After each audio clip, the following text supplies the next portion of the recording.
At 8:11 a.m., I watched my name disappear. Not from an email, not from a Slack message, from the slides that were about to decide my future. The conference room smelled like burnt espresso and expensive cologne, like someone had tried to cover panic with money. The screen glowed with the kind of blue that makes everyone look innocent. And there it was. A deck titled, Q4 Revenue Integrity, Path to IPO. My work, my architecture, my rules, my math. But the presenter wasn't me. It was Ethan Cross, our Chief Revenue Officer, smiling like he'd invented arithmetic. He clicked to the next slide. A chart moved like a heartbeat.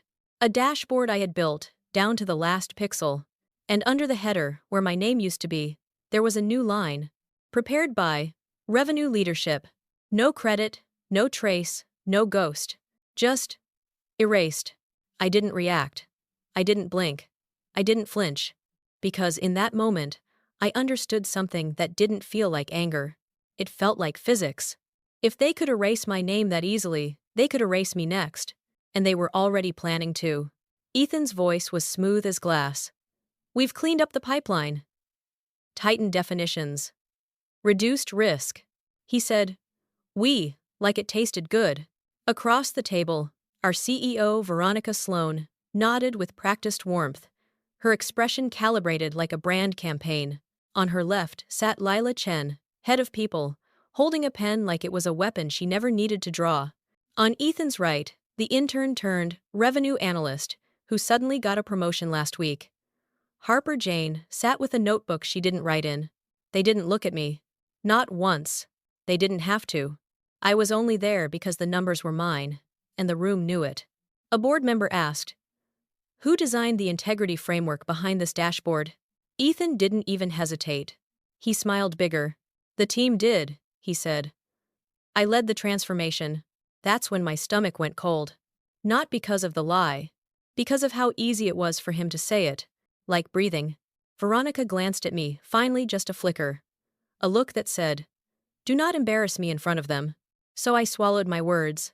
I watched the lie land softly in the room like fresh snow. And I realized I had a choice. I could fight for credit in a room that had already decided I didn't deserve it. Or I could let them keep the dashboard and use the part they didn't understand. The switches behind the walls. Because my dashboards weren't just charts. They were gates. They were locks. They were proof. They were the kind of system that doesn't need revenge. It just needs one person to stop holding it together. Ethan clicked again. A new slide appeared. Risk items. RevOps process gaps. My name appeared there. Not on the work. On the blame. A bullet list in black text. Inconsistent attribution rules. Unreconciled CRM fields. Potential compliance exposure. Under it, one sentence sharp as a knife. Owner, Madison Hart. The room turned toward me like a courtroom. Veronica leaned in, voice sweet. Maddie, can you speak to these gaps? I stared at the screen. At my name. They hadn't erased it. They had moved it. From creator to culprit. I opened my mouth. And then I closed it. Because if I spoke right now, I'd be arguing inside their story. And I wasn't going to win inside a story they wrote. So I did the only thing that scared them more than my voice. I smiled. Just a little. And I said, absolutely. I'll send a written summary by end of day. Veronica relaxed. Ethan nodded, like he'd trained me. Harper looked relieved, like she thought she'd survived something. Nobody noticed what I did next. I reached into my tote bag and pulled out my laptop. Not to take notes. To check the audit logs, because while they were busy trying to rewrite the narrative, I was watching the truth record itself in real time. And the truth had timestamps. At 8:16 a.m., while Ethan spoke, an alert quietly lit up on my screen. Unauthorized change detected. Revenue integrity rule set. Someone was already touching my system. Someone who didn't know the system bites back. I looked up at Ethan's smile, calm as a mask. And I thought, okay, let's see how far you want to go. Because the moment they decided I was disposable, they also decided to stand on the scaffolding I built. And scaffolding is funny. It doesn't collapse when you hate it. It collapses when you remove one bolt. And you don't even have to push. You just stop saving them. Madison Hart didn't look like someone who could destroy a company. She looked like someone you'd forget in the elevator. 5'6", Dark hair tied back, no jewelry that made noise. The kind of face that could disappear behind a laptop screen and still run your entire quarter. People assumed quiet meant soft. They confused silence with surrender because it makes them feel safe. Maddie wasn't soft. She was precise. And precision is dangerous. Kestrel & Co. hired her 2 years earlier after a brutal churn cycle and a near miss with a compliance audit. They'd been growing fast, the way a fire grows bright, hungry, uncontrolled. Sales was promising deals before contracts existed. Marketing was counting interest as revenue. Finance was begging for reality. And leadership was smiling through it, like everything was under control. They called it hypergrowth. Maddie called it a lie with good lighting. When she joined, Ethan Cross gave her the tour like he was showing off his kingdom. "This is the engine room," he said, gesturing at rows of desks and dual monitors. "We're building something huge." He stopped beside her on the floor, his voice dropping like he was sharing a secret. "And Maddie, people who protect revenue, they become indispensable." She almost laughed, because she'd heard that word before. Indispensable. It's what they say right before they test how replaceable you are.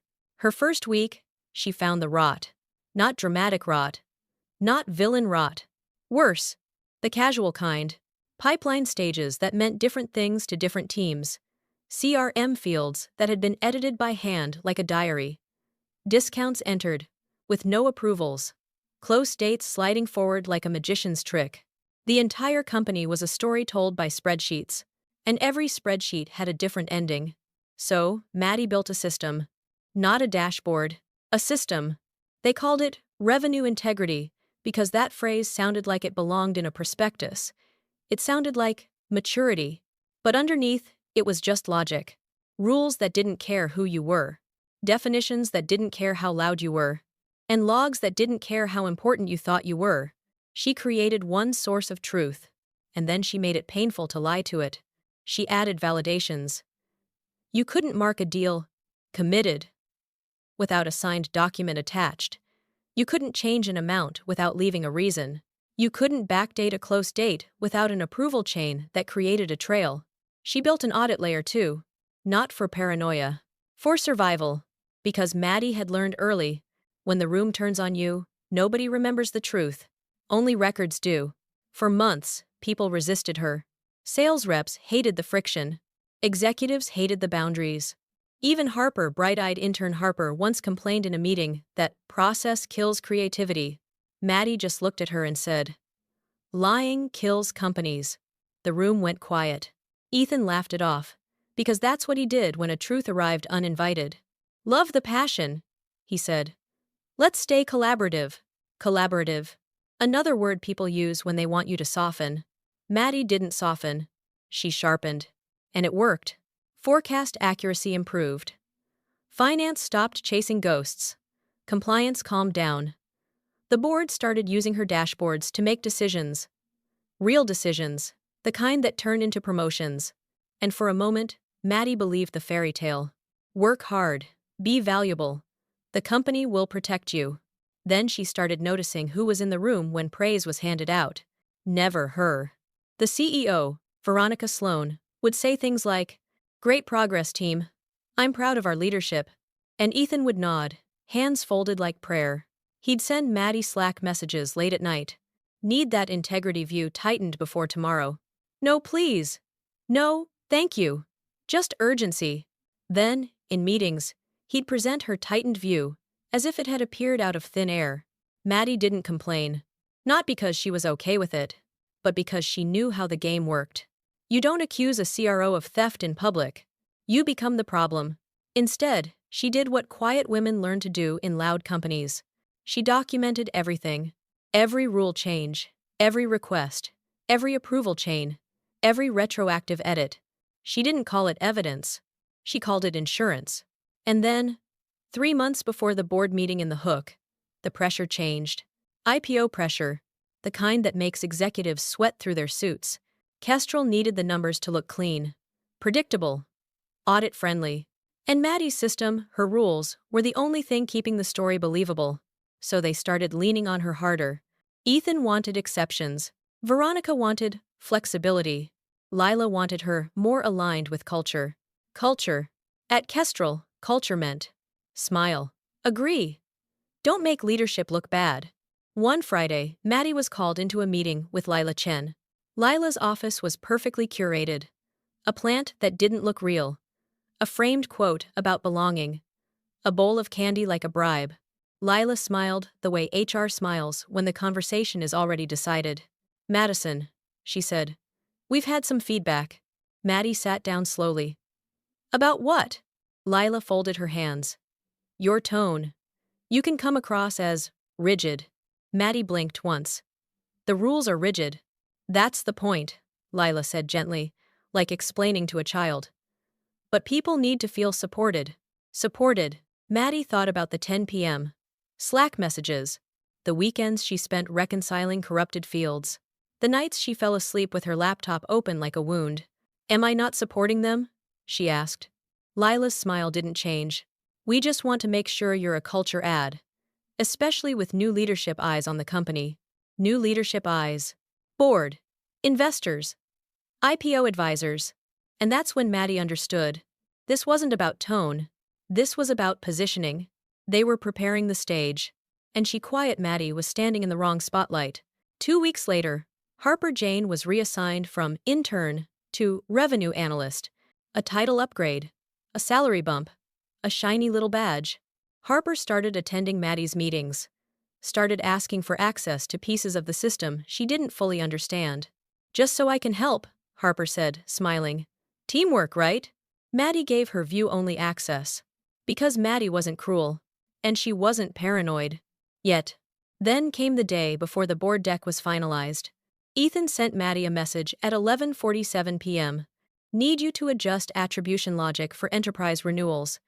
We have to present growth cleanly. Maddie stared at the words. Cleanly. She wrote back. That change would misrepresent revenue. If you want to discuss, schedule a review. Ethan replied in seconds. Don't be difficult. Just make it work. Maddie didn't. She went to sleep. And when she walked into the boardroom at 8:11 a.m., the next morning, her name was gone from the work. And her name was pasted onto the blame. Like a label they could move wherever they wanted. Only they didn't realize something. The system Maddie built had one principle. Every change leaves a fingerprint. And fingerprints don't care about titles. They care about truth. The written summary Veronica asked for wasn't a request. It was a leash. By 9:02 a.m., the board meeting had ended. People spilled into the hallway, laughing too loudly, like they'd just survived turbulence and wanted to pretend it was smooth air. Ethan crossed the hall with his arm around two VPs, already telling the story of how he stabilized revenue. Veronica disappeared into her office with a phone pressed to her ear, her voice light, her posture rigid. Only one person came toward Maddie. Lila Chen, head of people, the soft knife. Maddie, Lila said, smiling like she was doing her a favor. Do you have a few minutes? Maddie didn't answer right away. She watched Harper Jane, trailing behind Ethan, notebook still empty, eyes shining like she'd been invited into a club. Then she looked back at Lila. Sure, Maddie said. A few. Lila led her into a small conference room with frosted glass walls, the kind of room designed for hard conversations so nobody outside could see the blood. A bottle of water waited at the center of the table, untouched, like a prop. Lila shut the door gently. Then she slid a folder across the table. Maddie, she began, voice warm. We're doing a quick alignment after the board review. It's routine. Routine. Maddie opened the folder. The first page had a bold header. Revenue integrity. Incident. Review. Under that, bullet points clean, clinical, cruel. Process gaps impacting forecasting. Potential compliance exposure. Leadership communication breakdown. Immediate mitigation and ownership plan. At the bottom of the page, primary owner. Madison Hart. Maddie didn't flinch. She didn't let her face move. She turned the page. There it was, an action plan. A list of tasks with dates, signatures, and one line that mattered more than all the rest. Madison will transition system administration access to revenue leadership for continuity. Maddie read that line twice.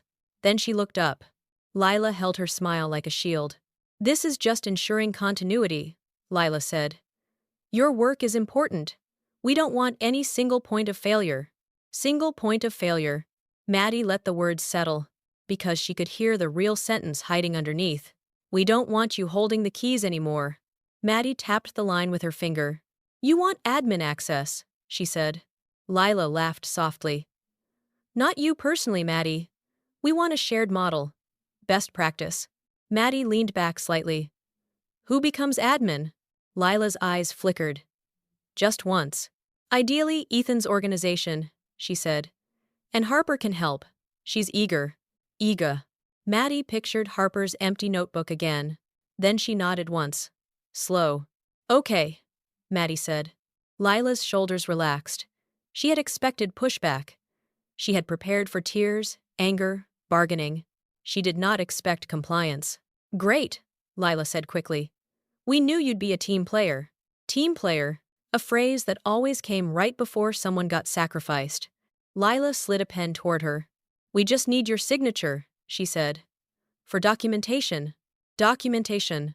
Maddie stared at the pen. This was the moment. If she refused, they would label her difficult.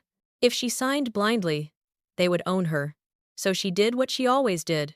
She didn't react. She asked for structure. I'll review, Maddie said calmly. And I'll send my written summary by end of day, like Veronica asked. Lila's smile tightened. The board wants to know we're taking action. They will, Maddie replied. In writing. A pause. Lila tried a different angle. Her voice softened. Maddie, I want you to understand. This isn't punitive. We value you. But the tone in that room today, some people felt you were disengaged. Maddie met her eyes. I was listening, Maddie said. Lila nodded, like she accepted that. Then, she delivered the real threat. IPO season is sensitive, Lila said. And sensitive seasons require careful collaboration. We don't want anyone misaligned. Misaligned. The corporate word for you're not safe. Maddie looked down at the papers again. And she made her decision. She didn't sign. Not yet. Instead, she said, email this to me. I'll respond with my notes and confirmation. Lila hesitated. Maddie held her gaze without blinking. Finally, Lila nodded. Of course. That's reasonable. Maddie stood. But before she opened the door, Lila added one last line, quiet as dust. And Maddie, Ethan's under pressure. Try to support him. Maddie's hand rested on the handle. I have, she said. Then, she left. Back at her desk, Maddie didn't open Slack. She opened something more dangerous. Her personal folder of exports. Not screenshots. Not feelings. Logs. She pulled up the revenue integrity audit layer she had built and never talked about. Every change. Every user. Every timestamp. Every permission escalation. She filtered by last 24 hours. And there it was. A sequence of events like footprints in fresh snow. Harper Jane requested access to integrity rule set. Ethan Cross approved the request. An admin escalation occurred under a shared service account. A revenue attribution rule was edited at 7:58 a.m. The edit bypassed the standard approval chain. Maddie stared at the bypass. That was the bite. Because the system allowed bypass only under one condition. Emergency override. A feature Maddie had built for disasters. A feature that required an override justification field. She clicked into the record. The justification was a single sentence. Board-ready cleanup. Maddie's eyes didn't narrow. They didn't need to. She already knew what this meant. They weren't asking for access because they needed continuity. They were asking for access because they needed the system to lie. And they were clumsy enough to put the lie in writing. Her phone buzzed. An email notification. From Lila Chen. Subject. Revenue integrity.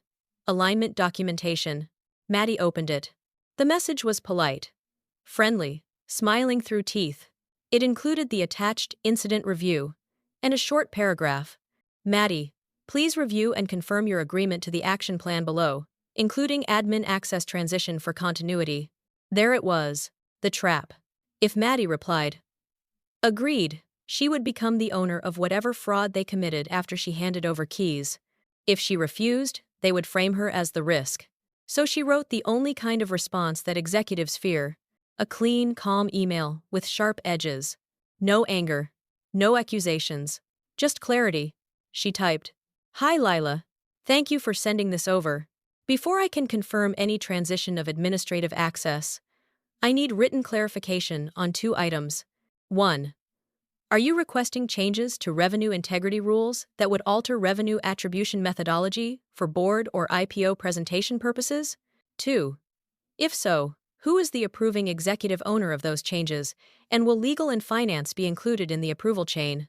Once I have this clarification in writing, I will provide a documented response and recommended next steps. She read it twice, then she hit send. It wasn't dramatic, but it was lethal. Because now, if they pushed the change, it wasn't a process gap. It was intent, and intent is the difference between a mistake and a scandal. Her Slack pinged. Ethan. Why are you making this complicated? Maddie didn't reply. She opened her calendar. She created a meeting invite. Title: Revenue Integrity Methodology Review. Legal plus Finance. Attendees: Finance Controller Nina Patel, Corporate Counsel Jordan Vance, and of course, Ethan Cross. She added one line in the description: Review any requested modifications to revenue attribution methodology in preparation for board and IPO materials. Then she sent it. Her screen stayed still. Her breathing stayed even. But inside, something shifted. Because for the first time since Kestrel hired her, Maddie wasn't trying to be indispensable. She was building an exit, and she was making sure the doorframe carried their fingerprints. By the next morning, the tone had changed. Not louder, sharper. Maddie felt it the moment she opened her inbox. No greetings. No soft language, just urgency dressed as authority. From Ethan Cross. Subject: Access transition today. We need admin access transferred today. The board wants confirmation. Don't slow this down. Maddie read the email once. Then again. She didn't answer. Instead, she stood up, grabbed her coat, and walked out of the building. She spent the morning somewhere quiet. A small cafe 3 blocks away. The kind with chipped mugs and no Wi-Fi strong enough to distract you from your thoughts. Maddie ordered black coffee and opened her laptop. Not to comply, to prepare. Because this was the phase people misunderstand about revenge. They think it's loud. It's not. The most dangerous kind is administrative. Maddie opened the revenue integrity system, the back layer. Not the dashboard's leadership loved. The part nobody asked about. She reviewed permissions. Admin. Editor. Viewer. She reviewed dependencies. Automations. Validation rules. Compliance triggers. And then she did something very simple. She documented. She created a handover package. Clean, professional, polite. Inside it, a full export of current attribution logic. A snapshot of all audit logs for the last 90 days. A dependency map titled Changes that Impact Compliance. And a single-page note labeled Known Risks During Transition. The note was careful with language. It didn't accuse. It warned.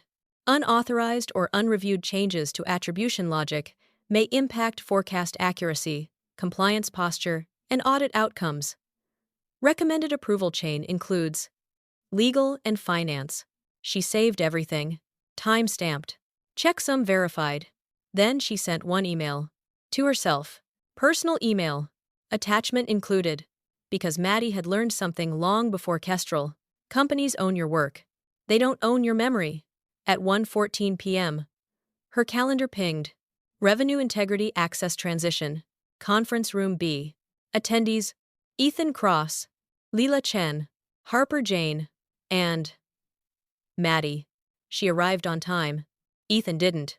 He came in 2 minutes late, phone still in hand, confidence spilling ahead of him like cologne. Maddie, he said, sitting down. Let's keep this quick. Harper sat across from her, notebook open now. Still blank. Lila closed the door and smiled like she was hosting a dinner party. Maddie, Lila said. Thank you for being flexible. Flexible. Maddie placed her laptop on the table. I've prepared the handover materials, she said calmly. Ethan nodded. Good. Let's get access sorted. Maddie didn't move. I'll walk through the conditions, she said. Ethan frowned. Conditions? Yes, Maddie replied. For continuity. Lila tilted her head. Go on. Maddie turned her laptop so they could see. A simple slide. No branding. Just text. Admin access. Transition conditions. E. Access will be granted to a shared admin account, not individual users. 2. All changes to attribution logic require documented approval. 3. Audit logs remain immutable. 4. Any emergency override triggers automatic notification to legal and finance. Ethan leaned back. That's excessive, he said. It's standard, Maddie replied. You asked for best practice. Harper raised her hand slightly. She said. Will I be able to edit rules directly? Maddie looked at her. You'll be able to request changes, Maddie said. Approval is separate. Harper's smile faltered. Ethan's jaw tightened. This slows us down, he said. It protects you, Maddie replied. Silence. Lila stepped in smoothly. Maddie, we appreciate your diligence, but we need velocity right now. Velocity. The word people use when they want fewer witnesses. Maddie nodded. I understand, she said. That's why I've also included a full export of the current system state. She clicked. A second slide appeared. System state as of 12:02 p.m. Any changes after this timestamp, Maddie said, will be independently logged. Ethan stared at the screen. What does that mean? He asked. It means, Maddie said evenly, that this version represents the last configuration I personally certify. Lila blinked. Are you saying you won't support future changes? She asked. I'm saying, Maddie replied, that ownership will be clear. Ethan leaned forward. Maddie, he said quietly. Don't do this. Do what? Protect herself? Document reality? Maddie met his eyes. I already did, she said. Another pause. Then Ethan smiled. The wrong smile. Fine, he said. Grant the access. Maddie nodded. She typed. The shared admin account lit up green. Access granted. Harper exhaled like she'd been holding her breath. Lila smiled. Ethan stood. See? He said. Teamwork. He left the room. Lila followed. Harper lingered. Hey, she said softly. Thank you. I'll take good care of it. Maddie closed her laptop. I hope so, she said. Because hope, in systems, is not a strategy. At 3:42 p.m., Maddie received her first notification. Emergency override triggered. User. Shared. Admin. Justification. Minor cleanup. Maddie didn't react. She expected this. She opened the log. Harper had attempted to adjust a revenue recognition rule. She had selected the wrong dependency. The system flagged it. The override bypassed the flag. And just like that, a compliance trigger quietly broke. Nothing exploded. Nothing crashed. But a silent red line appeared in the audit layer. One that legal would understand immediately. Maddie leaned back in her chair. She didn't smile. She didn't gloat. She just whispered to herself, You're standing on it now. The first sign wasn't panic. It was silence. At 9:07 a.m., Finance noticed the forecast didn't match yesterday's snapshot. Not by much. Just enough to feel wrong. The kind of wrong that makes experienced people stop sipping coffee mid-swallow. Nina Patel, the finance controller, refreshed the dashboard twice. Same number. Different shape. The curve bent where it shouldn't. She opened Slack. Nina, quick check, did attribution logic change overnight? No one answered. At 9:14 a.m., legal noticed something else. A compliance trigger had gone dark. Not disabled. Broken.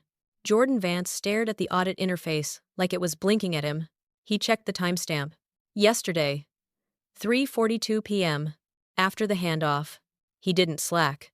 He emailed. Subject. Urgent. Revenue integrity trigger. Because when legal emails instead of messages, it means someone might lose a job. Or a company might lose its future. Maddie was at her desk when the tremor reached her. She didn't get alerts anymore. That was the point. But she could feel the building change. People walking faster. Voices dropping. Meetings appearing out of nowhere. At 9:26 a.m., a calendar invite landed. Revenue review immediate. She accepted. Not because she was invited, but because she wanted to watch. Conference room A was already half full when Maddie arrived. Ethan stood at the screen. sleeves rolled up like he was ready to fix something. Harper sat 2 seats down, laptop open, eyes wide. Lila hovered near the door, phone in hand. Nina and Jordan sat together.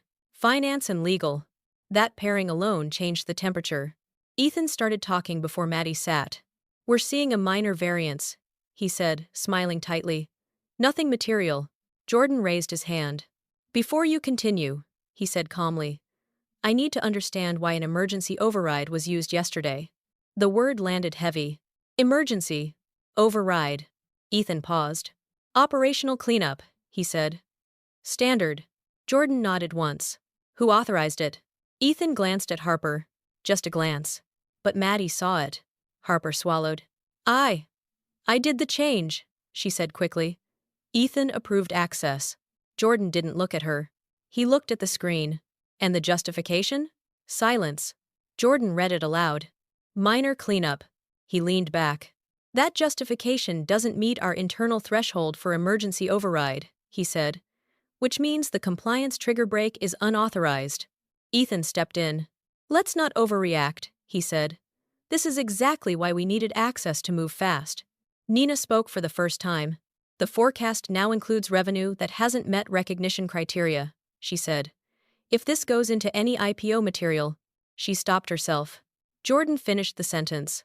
"It's misrepresentation." The room went still. Maddie said nothing. She didn't need to. Because now the system was speaking. Ethan turned toward her. "Maddie," he said, voice firm. "This is your system. You need to explain why it's so fragile." Maddie looked up slowly. She didn't raise her voice. She didn't defend. She clarified. "The system isn't fragile," she said. "It's strict." Ethan scoffed. "It broke." "It was overridden," Maddie replied. "Those are different things." Jordan looked at her. "Who certified the system before the override?" he asked. Maddie met his eyes. "I did," she said. "At 12:02 p.m. yesterday." She opened her laptop. One file. One timestamp. One checksum.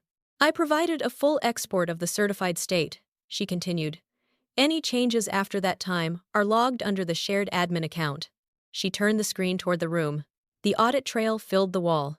Clear. Cold. Unarguable. User. Shared. Admin. Action. Emergency override. Justification. Board ready cleanup. Jordan stared at the words. "Board ready," he repeated. Ethan's jaw clenched. "That phrase," Ethan started. Jordan cut him off. "Who wrote it?" Silence again. This time, it was heavier. Because silence isn't neutral in rooms like this. It's an admission waiting for courage. Harper's voice cracked. I thought that's what we needed." Ethan spun on her. "You shouldn't have." Jordan raised a hand. "No," he said. "Stop." He looked at Ethan. "You approved access. You're accountable." The air shifted. For the first time since Maddie joined Kestrel, someone important said it out loud. Accountable. Lila stepped forward. "Let's remember we're one team," she said quickly. "We don't need blame." Jordan didn't look at her. "We do," he said. "We need responsibility." He turned to Maddie. "Did you recommend legal and finance be included in approval chains for changes like this?" "Yes," Maddie said. "Is that documented?" "Yes," she said again. She didn't smile. She didn't need to. Because documentation is louder than confidence. Jordan nodded. "Then here's what's going to happen," he said. "All revenue materials are frozen. No board distribution, no investor decks." Ethan opened his mouth. Jordan didn't let him. "And we're conducting a formal review of any override usage in the last 90 days. The word review echoed like a verdict. Ethan's face went pale. Because 90 days meant patterns. And patterns meant intent. The meeting ended without resolution. But it didn't need one. Because cracks don't close. They spread. At 11:58 a.m., Maddie received another email. From Lila Chen. Subject, quick sync. One line. "Can we talk?" Maddie read it. Then she closed her inbox. Because now, the story wasn't about saving face. It was about surviving the fallout. And Maddie had already chosen her side. The word didn't spread loudly. It moved like cold through pipes. Frozen. At 12:31 p.m., the IPO workstream stopped. At 12:47, Investor decks were pulled from shared drives. At 1:02, calendars emptied themselves, like people evacuating a building no one wanted to admit was on fire. Nobody announced it, but everyone felt it. Ethan Cross retreated to his office and closed the door. That alone told a story. When Ethan closed doors, it meant he was calling favors. When favors didn't answer, it meant he was counting exits. Lila Chen moved faster. She always did. By 1:18 p.m., Maddie had another calendar invite. People Op Sync Confidential. Attendees. Lila Chen. Maddy Hart. No agenda. That was never a good sign. Lila's office smelled the same as before. Mint tea, fake wood, a plant that never changed. But the bowl of candy was gone. Maddie, Lila said gently. Thank you for coming. Maddie sat. I'll be direct, Lila continued. This situation has escalated. Maddie nodded. Yes. Lila clasped her hands. There's concern that your rigidity created unnecessary exposure, she said, and that your approach may not align with where the company is headed. There it was. The rewrite. Maddie didn't interrupt. Lila leaned forward.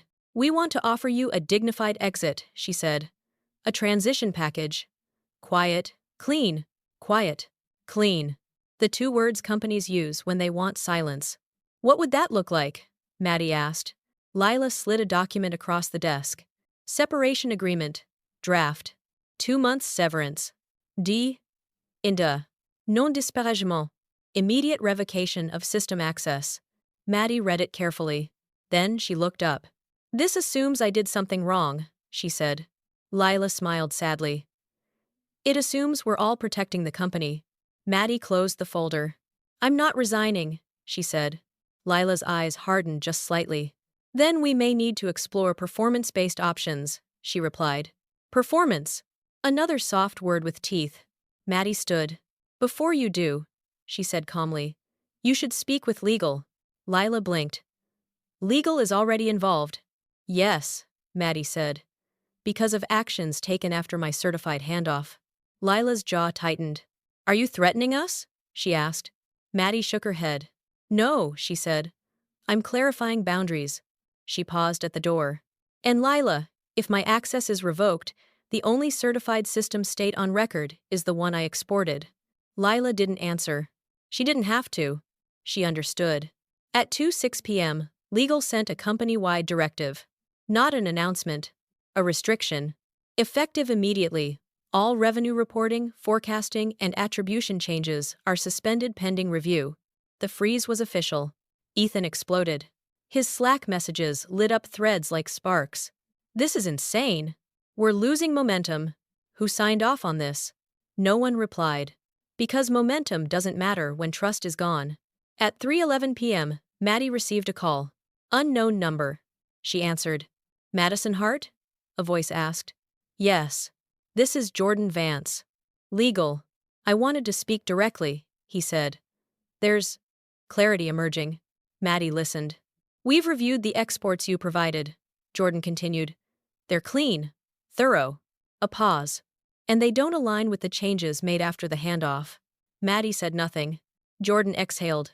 You were positioned as the owner of risk, he said. That narrative doesn't hold. Another pause. Off the record, he added. You protected the company. Maddie closed her eyes for a second, then opened them. Thank you, she said.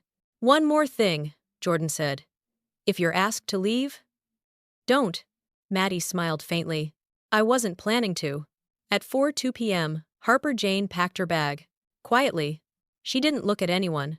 By 4:19, her Slack account was deactivated. Nobody announced that either. But everyone noticed. Because interns don't disappear unless someone above them is falling.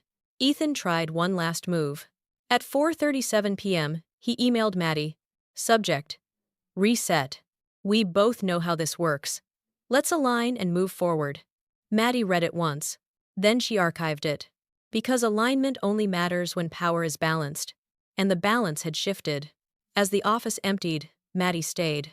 Not because she had to. Because she wanted to witness the quiet. The kind that comes after lies stop working. She opened her laptop. One last time. She didn't change anything. She didn't need to. She just watched the logs remain still. No overrides. No edits. No movement. The system, finally, was telling the truth without resistance. And in that stillness, Maddie understood something deeper than revenge. She hadn't destroyed Kestrel. She had removed the illusion holding it together. And illusions don't collapse loudly. They dissolve. The investigation didn't announce itself. It arrived as requests. Quiet ones. Emails with neutral subject lines. Calendar holds without explanations. Folders appearing where none had existed before. That's how unraveling works. Not with fire. With threads being pulled one at a time. By Tuesday morning, legal had requested every revenue-related communication tied to the last 2 quarters. Not just decks. Not just numbers. Words. Emails. Slack threads. Approvals that were implied instead of written. Ethan Cross tried to manage it, like everything else, with confidence. He forwarded messages selectively. Summarized instead of attaching. Used phrases like context, intent, and business judgment. Jordan Vance didn't argue. He just asked for originals. Maddie stayed where she was. Same desk. Same hours. Same silence. People avoided her not because she was dangerous. Because she was inconvenient. When truth shows up, it makes liars nervous, even if they weren't lying. At 10:22 a.m., Nina from finance stopped by Maddie's desk. Not to chat. To confirm. Your export, Nina said quietly. It lines up with our independent snapshot. Maddie nodded. Nina hesitated. We should have listened earlier, she added. Maddie didn't say it's okay. Because it wasn't. But it was over. The first crack in Ethan's story appeared in a Slack thread from 6 weeks earlier. A short exchange. Harper had asked if they could temporarily classify renewals as new growth to help optics. Ethan's response. Just make sure it looks clean. No approval chain. No legal review. No finance sign-off. Just a sentence that assumed obedience. Jordan printed it. Because printed words feel heavier than digital ones. By Wednesday afternoon, the scope widened. Overrides. Backdated entries. Language patterns. Patterns are what kill plausible deniability. Because 1 exception is a mistake. 3 is a habit. 7 is intent. Leela Chen tried to intervene. She always did. She framed it as employee well-being. Burnout. Miscommunication. High-pressure environment. Jordan listened. Then asked for her notes from the alignment conversations. She didn't have them. HR conversations are rarely documented when they're strategic. That absence spoke loudly. Ethan requested a meeting with Maddie. Not through calendar. Through a message. We need to talk. This is getting out of control. Maddie read it. Then closed Slack. Because control had already changed hands. Thursday morning, the board joined the review. Not all of them. Just enough. Enough to shift tone from internal cleanup to reputational risk. Veronica Sloan finally spoke. Not to Maddie. To legal. What's our exposure? She asked. Jordan didn't soften it. If this had gone into an S1, he said, we'd be explaining it to regulators. The room went quiet. Veronica looked at Ethan. Not with anger. With calculation. That look executives give when loyalty meets liability. By Friday, the question wasn't what happened. It was who signed off. And when that answer became clear, everything else followed. At 3:18 p.m., Ethan Cross was placed on administrative leave. No announcement. No farewell email. Just gone. His access revoked. His meetings canceled. His calendar erased. People noticed. They always do. Because power leaves a vacuum. Maddie found out the same way everyone else did. A notification. User access disabled. Ethan Cross. She stared at it for a second. Then closed the tab. Because this wasn't about watching someone fall. It was about knowing when to stop looking. Leela sent one final message. We should reconnect next week. Maddie didn't respond. Because some conversations only exist to regain control. And Maddie wasn't interested anymore. Late Friday evening, Jordan called again. This review is concluding, he said. And we'll be making formal recommendations. Maddie waited. You were targeted, he continued. That's clear. A pause. And the company will need to address that. Maddie exhaled slowly. I don't need apologies, she said. I need closure. Jordan understood. Then you'll get it, he replied. As the office emptied for the weekend, Maddie packed her bag. Not because she was leaving, because she didn't need anything there anymore. At the door, she stopped. Looked back. The screens were dark. The dashboards frozen. The system quiet. For the first time, nothing was being forced. Nothing was being hidden. And Maddie realized something simple. She hadn't won by exposing them. She'd won by letting them keep going without her. Because when people rely on what they don't understand, removing yourself is enough. The building felt lighter on Monday. Not happier. Just empty. Like a house after an argument where someone finally leaves. Maddie noticed it in the smallest things. Fewer whispered meetings. Fewer urgent pings. Fewer smiles that tried too hard. At 9:03 a.m., she received a calendar invite. Executive Review Revenue Operations. Attendees: Veronica Sloan, Jordan Vance, Nina Patel, Leela Chen, Madison Hart. The room. All of it. Veronica was already seated when Maddie arrived. No phone. No coffee. Just hands folded, eyes sharp. Jordan and Nina sat to one side. Lila arrived last. She avoided Maddie's gaze. Veronica gestured to the chair across from her. "Madison," she said. "Thank you for coming." Maddie sat. No small talk followed. That told her everything. Veronica exhaled once. "We've concluded the internal review," she said. "And we need to discuss next steps." Jordan nodded. "The findings are clear," he added. "Your documentation protected the company. Protected. Not saved." That distinction mattered. Veronica leaned forward. "You were placed in an impossible position," she said. "That shouldn't have happened. An apology. Carefully worded. Public enough to exist. Private enough to cost nothing." Maddie listened. Veronica continued. "We're restructuring revenue operations. New leadership. New controls." She paused. "And we want you to stay." There it was. The offer. Not dramatic. Not celebratory. Just strategic. "You'd report directly to finance," Veronica said. "Expanded scope. Clear authority. Title change." Lila slid a paper across the table. "Senior Director, Revenue Integrity." Maddie looked at it. Then at Veronica. "And the culture?" Maddie asked.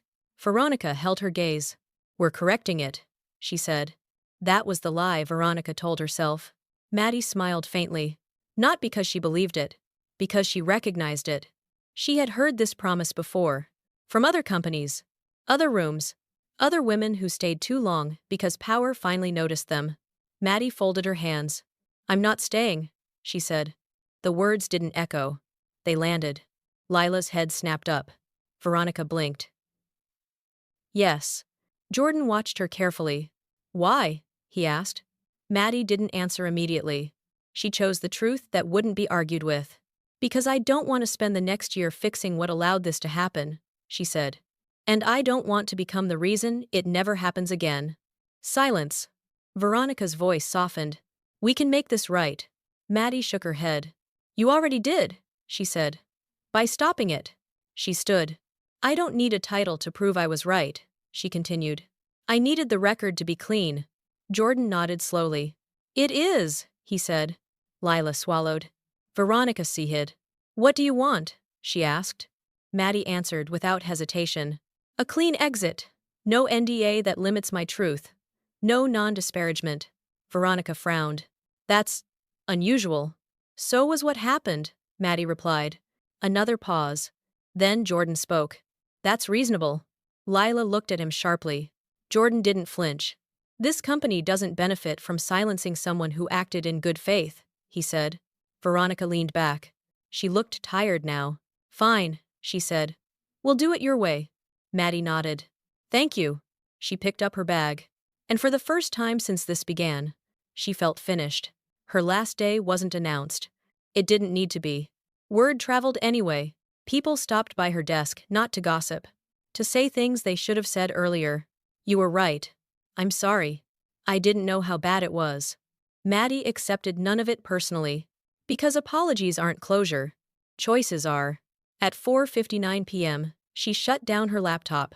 No ceremony. No speech. She stood, slung her bag over her shoulder, and walked toward the elevator.